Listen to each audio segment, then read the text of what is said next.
body still, unmoving, suspended in a moment of unconsciousness. Frozen stillness is broken like the silk of a spider's web that was not strong enough to contain a wriggling insect. The body falls. The hard floor reaches up and returns consciousness to the body. Panicked with the fear of drowning, he awakens gasping for air, but all that leaves his lungs is milky white liquid. It tastes salty. The distinct irony taste of blood fills his mouth as the thick, viscous liquid drips from the body's mouth and nose in long strands. Burning in the sinuses forces him to open his eyes. Staring directly at the floor, he notices the milky liquid that he spat up fills strange grooves. Pushing against the floor, he stands. His body aches and strains, his muscles weak from the lack of use. His surroundings are obscured by darkness. Only a harsh white spotlight coming from the alcove he had been suspended in at the center of the room illuminates his immediate surroundings.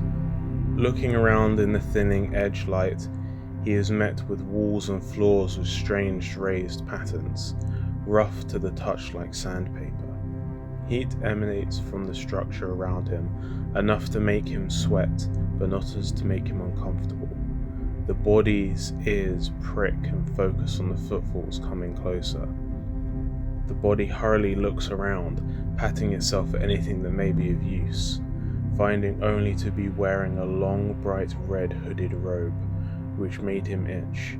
Sinister light smoothly creeps from an opening in a corner of the room, bathing the red robe-clad body in rays of sickly green light. The stranger, covered similarly to Red, but in robes of dark grey, stands in the entrance, its head covered in some form of metal copper cage.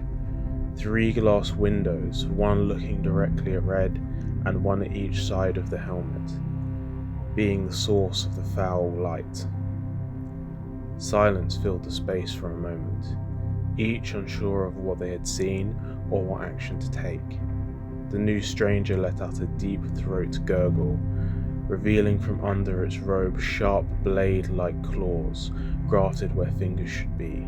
Red needed no more encouragement to give in to the feeling to flee.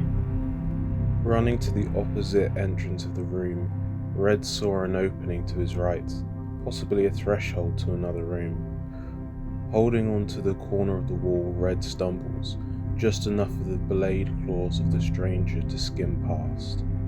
The blades take a chunk out of the corner he was holding onto. He did not have much time, but something grabbed his attention, a wet sensation on his hand, holding onto the wall. He did not want to look. Milky liquid oozed from the damaged wall just above his hand.